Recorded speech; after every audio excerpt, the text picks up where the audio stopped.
back to the channel. Today we're going to get started on episode 37 of the Case 310G bulldozer restoration project. We're going to bring you along. Everything is as I have left it, unfortunately. This is the transmission. It's all cleaned, prepped, threads are chased, and the differential is all done, setting on a table over there. I'm going to have to break one of my rules because I am still waiting for reverse idler thrust washers. This is a reverse idler right here. There's a brass thrust washer previously talked about on the channel that rubs up against this inside the transmission case. So I've waited long enough. It's time for me to get in gear, so to speak, no pun intended, and start on something else. It kind of breaks one of my rules.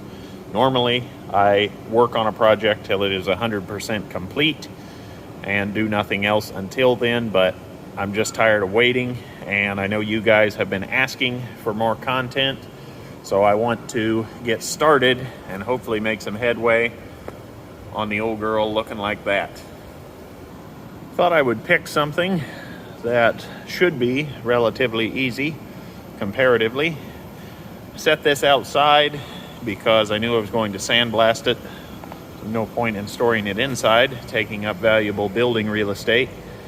We have some random hammer marks. We'll have to take those out with just a flap disc, pull the lights, get this sandblasted, and then under primer. Some dullard at some point decided that it would be easier to remove the radiator if he hot wrenched this out. So I will have to put that in as best I can. I'm no body man by any means, but this is pretty thick. Looks to be 3/16, give or take. And I do have a replacement eagle for it. I believe I got that at Steiner Tractor. And I was going to switch these out with LEDs, but I'm not sure if I may go back to a sealed beam. I would really love to find a sealed beam LED. Comment below if you know of any. With that said, let's go ahead and get started. We'll go ahead and see if we can pop out these old sealed beams. Gonna need a screwdriver, world's best pry bar. This is a GE, General Electric.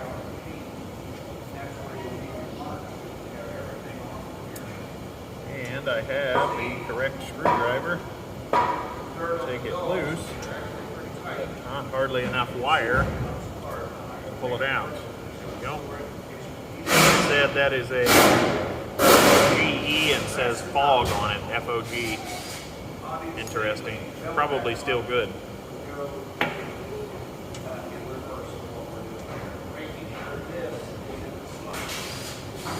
There we go. We have both sealed beams out. Now I can investigate the rubber retaining grommets. This is that old rubber that like chalks off on you. It's like a chalk. I don't know if it's just decay from being out in the weather or what. These just pop up and off like this. Still in good shape, still pliable, still easily reusable. This one's got a little bit of cracking, but nothing to write home about. That is a nasty spider web here. Hopefully we don't have as a friend to pop out.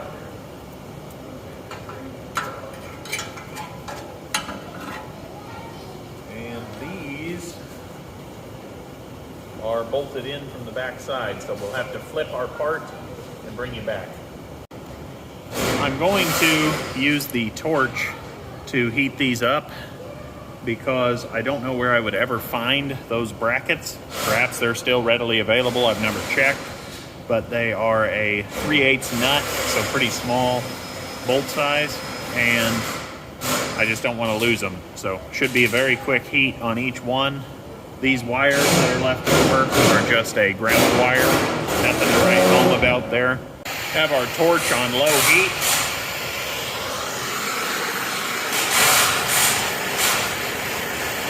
Just kind of dance it. Won't take a ton. Not worried about any paint discoloration, of course. That'll be good enough. And we'll just do that to all of them. Pardon the noise in the background. Charlie is filming an episode on dismantling the second 300 in the shop. Now we will see.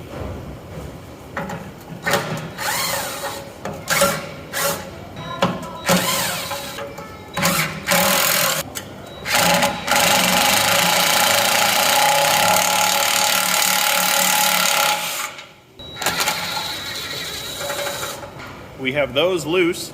Now I'm going to gently tap on them.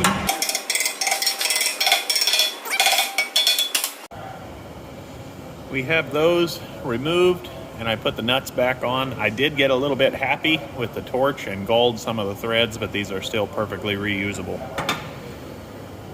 Look at the other one. Nothing really to write home about. They're a little dented and damaged, but nothing a quick hammering on the vise wouldn't take care of. Now we can get started on the spring-loaded radiator cap cover. I've always really liked this spring-loaded radiator cap flap.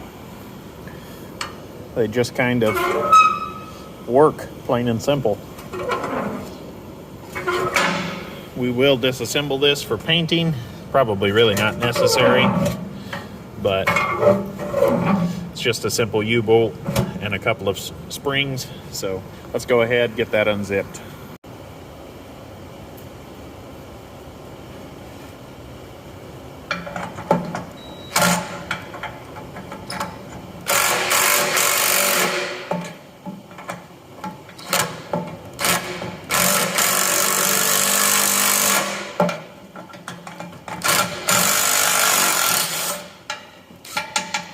These are fine thread.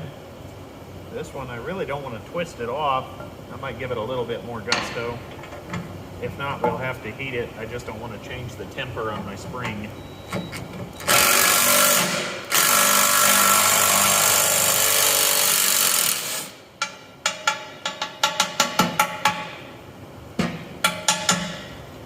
Okay, we got away with that.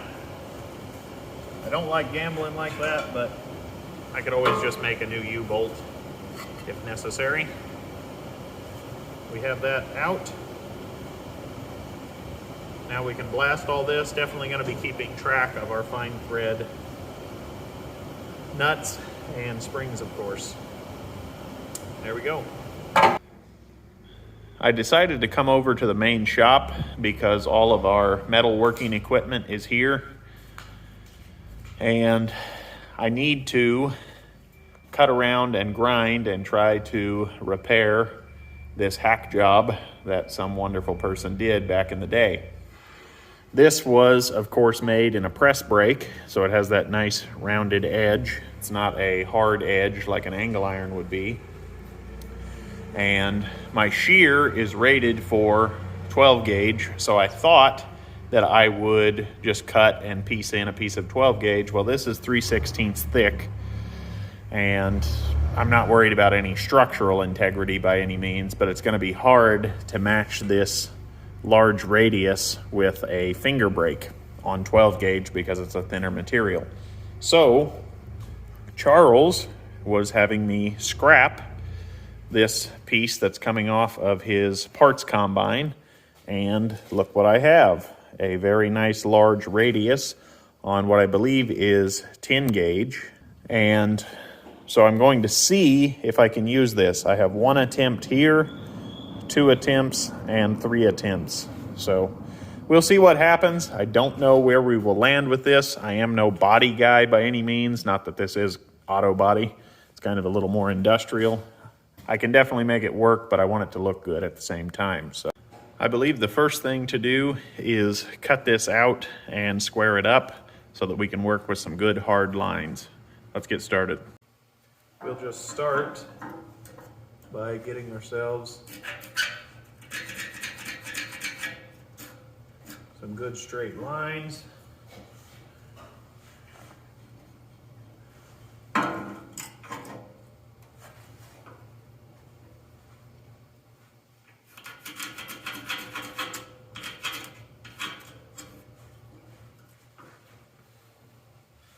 That'll at least bring us up square. Now I think I'm just going to do some shotgunning here. try to mark this off. Just kind of lining it up. Doesn't have to be perfect. MIG welder will take up quite a bit of discrepancy.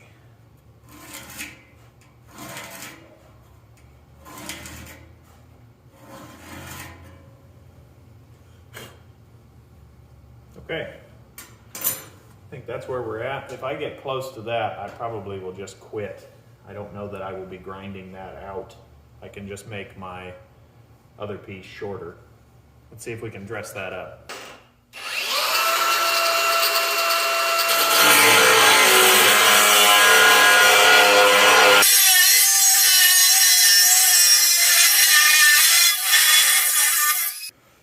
Battery operated was not cutting it, no pun intended. And I forgot my dust mask. Trying to do better. Days of my youth, I would have just kept cutting and grinding all day without it, but I'm getting old. That stuff's nasty. They say to wear it, probably for a good reason. Let's keep cutting.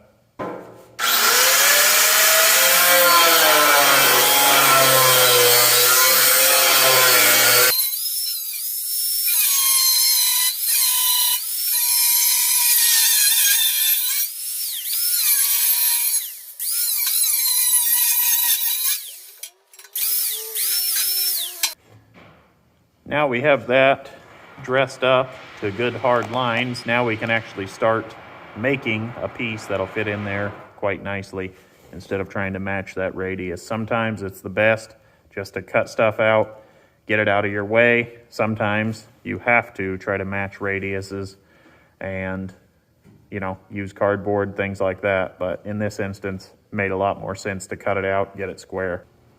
I always want to try to alleviate grinding dust where possible, and this little bitty swag off-road bandsaw is the handiest thing I think I've ever bought metal tool wise. We're going to lop off this piece of metal, and then we will continue our fab work.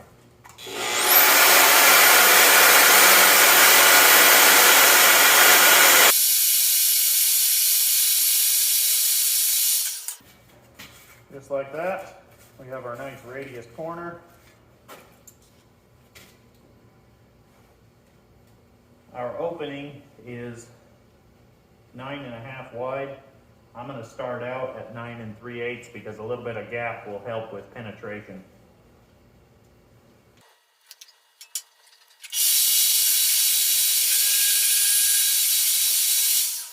Now we just have to determine our length and we'll be ready to cut again. I keep coming up with about 1 1/8 on my radius. It's a little hard to measure, but it is what it is. I'm going to use my 1 inch wide ruler from my square and just shoot a line down it, cut the middle of the line. Again, this is so thick, we have a lot of play and forgiveness here. So I think this will work out good. In metal fabrication, I've been doing it since I was about 12 years old. You would be very, very surprised at how much of it just comes down to shooting from the hip. And saying, that's close enough. I can take up that span with a welder. Things like that. I'll go ahead, chop this off on the swag, and we'll go from there.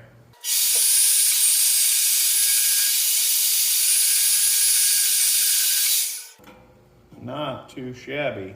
The radius is not quite perfect, but I think I'm going to be able to live with that. We'll see once we get a little farther into the project. I may try to open that radius just a little bit with a hammer on the anvil. Not quite sure yet. Let's move over, get this sandblasted, see where we land.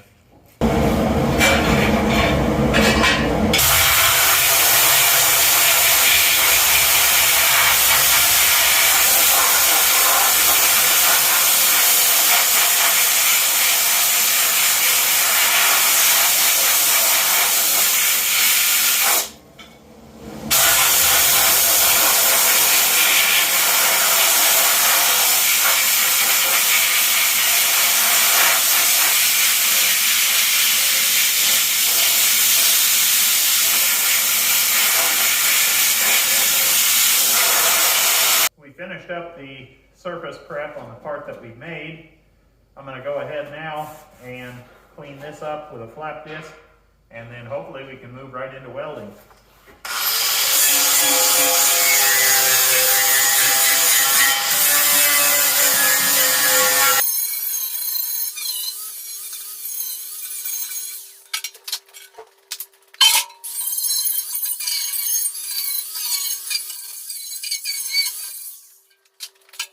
Using our little squaring magnets just to bring this up, see how we're landing. I think we're a little proud right through here. I'm going to go ahead and flap disc that off over in the vise. Just going to kind of simply mark it.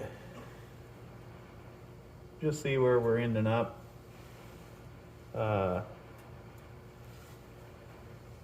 Just want to kind of take our time, try to get these radiuses to match.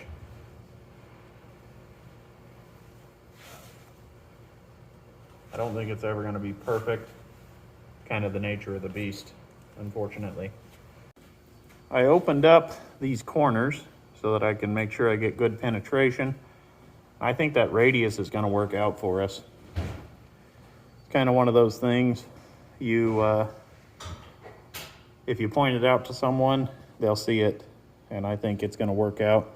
You guys will know that I was in there, but from a distance, I think it'll be really perfect. And I can still adjust it as we go, but I think we're doing pretty good right now. So I'm gonna go ahead, get the big blue hot glue gun out, see if we can buzz it in. This is where it's really going to pay to go nice and slow. Bring you guys along, hopefully it's not too boring.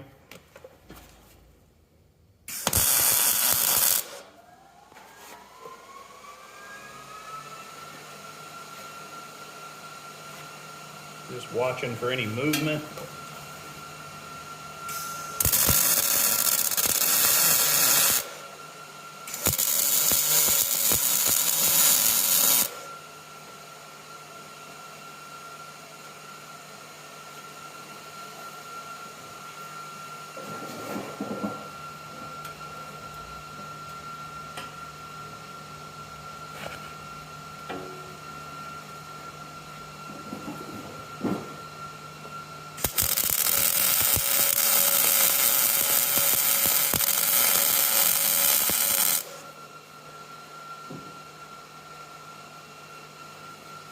That's wetting in quite nicely. I'm gonna go ahead and wrap the corner.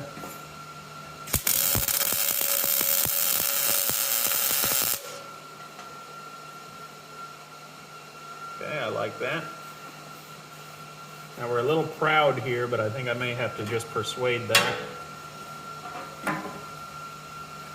Yeah, it's a little proud, probably a little bit of a bow in it. Now, I don't know much about anything, but since we're a little proud, I don't want to just take off whacking on this with my tinner's hammer. So I'm going to use this aluminum, and hopefully that doesn't mar up anything. Probably going to get a little jiggly for you guys on camera.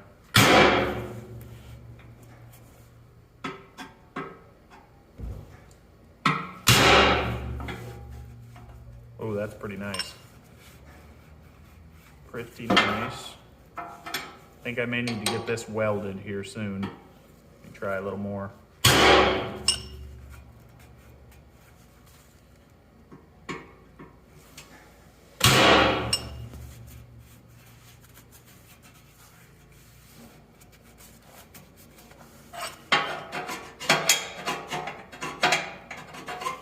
We are just barely proud here. I think I'm gonna weld from this point back to there. See how we are after that.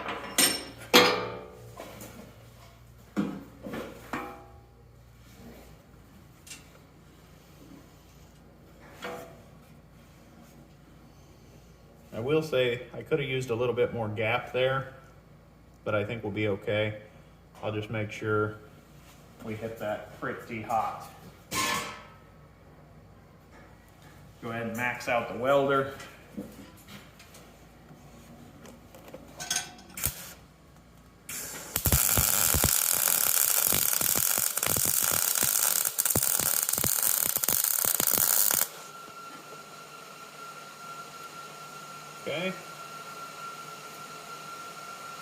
Still, that's gorgeous in there. I'm gonna go ahead and buzz that.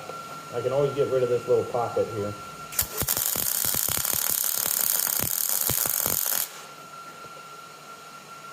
Okay. Now obviously we're warm on both sides. I'm gonna go ahead and turn the heat down just a little bit, get rid of that pocket while we're there, and then we'll just work our way across. Had to answer a phone call there from the beautiful wife. Go ahead and fill this little hole up. Just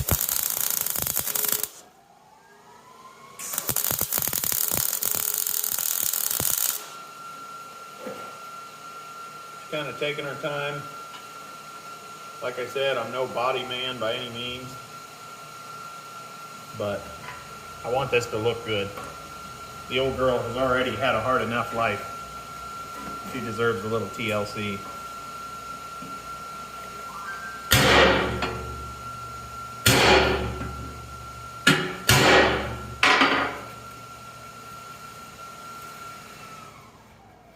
Okay, we're a little negative here, but I'm liking this middle. So I'm gonna go ahead, buzz another inch or so. Let's turn our heat back up. I want good penetration for this. Say 2 inches or so.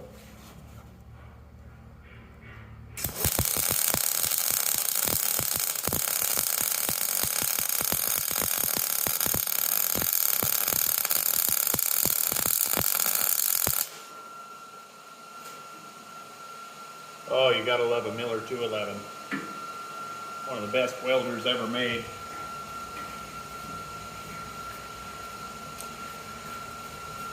Okay, I think we're gonna have to flip this a little bit now.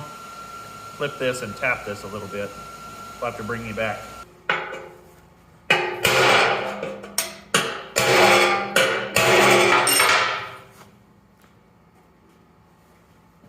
little warm to touch my hand. Oh yeah, we're getting close. In fact, I like that. I think we can weld that. Have to reposition. Make sure, guys, if you've made it to this point in the video, you hit that like button, comment, subscribe if you're new, of course. And if you are subscribed, make sure the bell icon is on so you get notifications of my videos, because YouTube looks at all that, makes me a little bit more money. Definitely not getting rich at this, but makes me a little bit more money, and then all my money goes right back into the channel. You guys get more videos, so it's a vicious cycle that everybody wins at.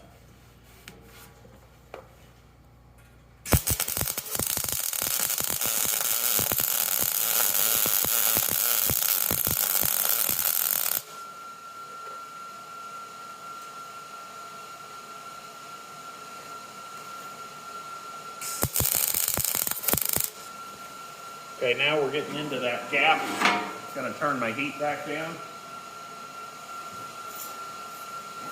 So I don't want any undercut in these welds.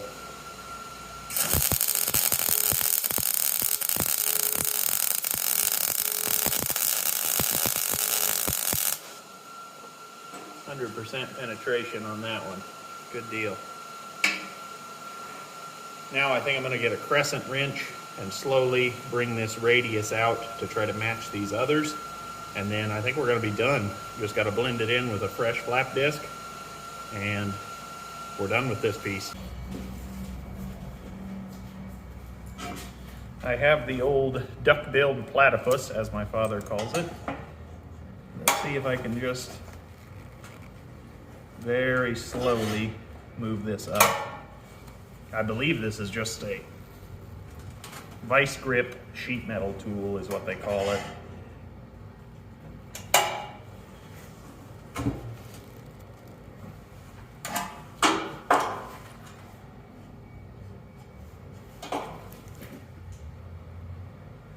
This side is looking pretty good.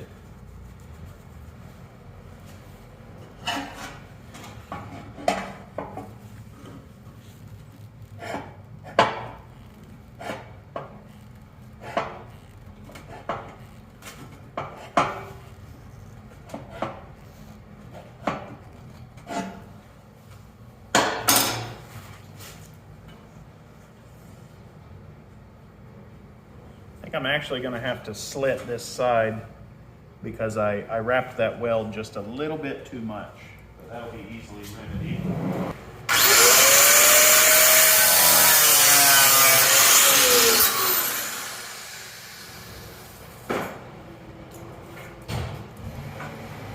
Okay, now I can bring this end up.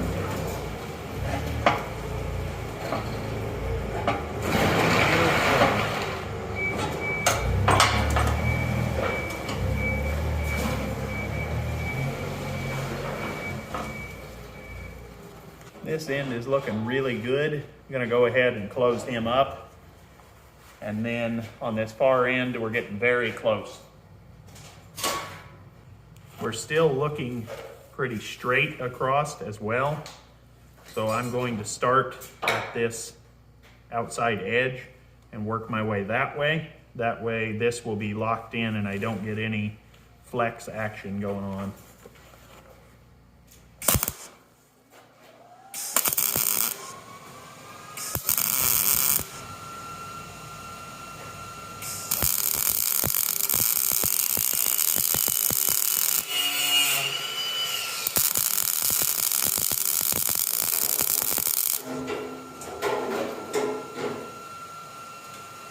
Got a little warmer than I would like, but we're there now. I think I'm gonna walk this edge out ever so slowly and meet this. We're down just a little bit.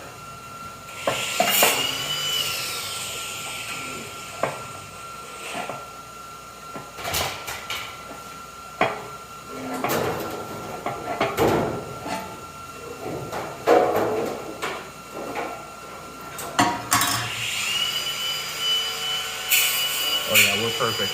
We're in. Go ahead and buzz this up. Then we're ready to blend. I will do some welding on the backside. We'll bring you along for that. Ground clamp.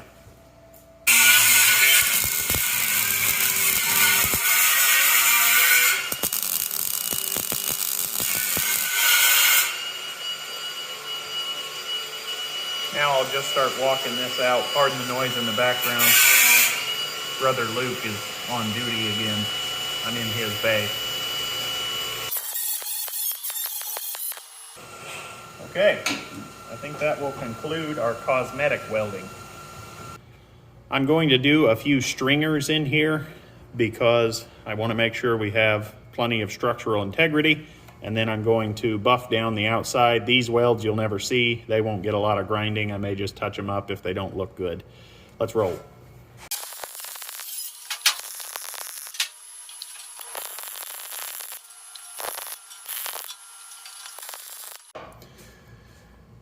Like I said, I wanted to do just a few stitches in here since we have a different thickness of material. It's never going to be perfect in here. The mistake would have been to just fill this all the way along and then blend and try all that. You got to take your battles where you can win them, so to speak. Now we will do all of our cosmetic grinding on the outside and we will barely touch this on the inside. I'll go ahead and do it now.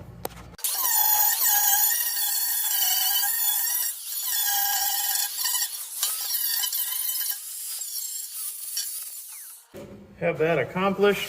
Always use your gloved hand. Run your finger along it. Feels good. I've got a little bit of a bump right here. I'm gonna knock that down.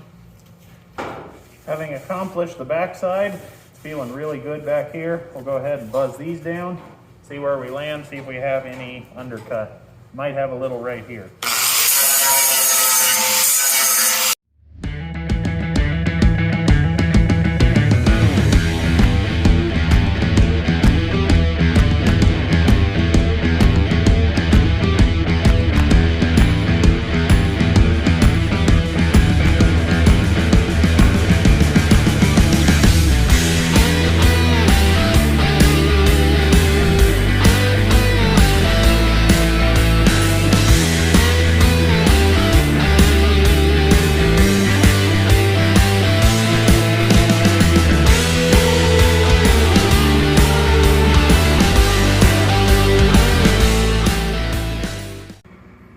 think I am going to quit right there.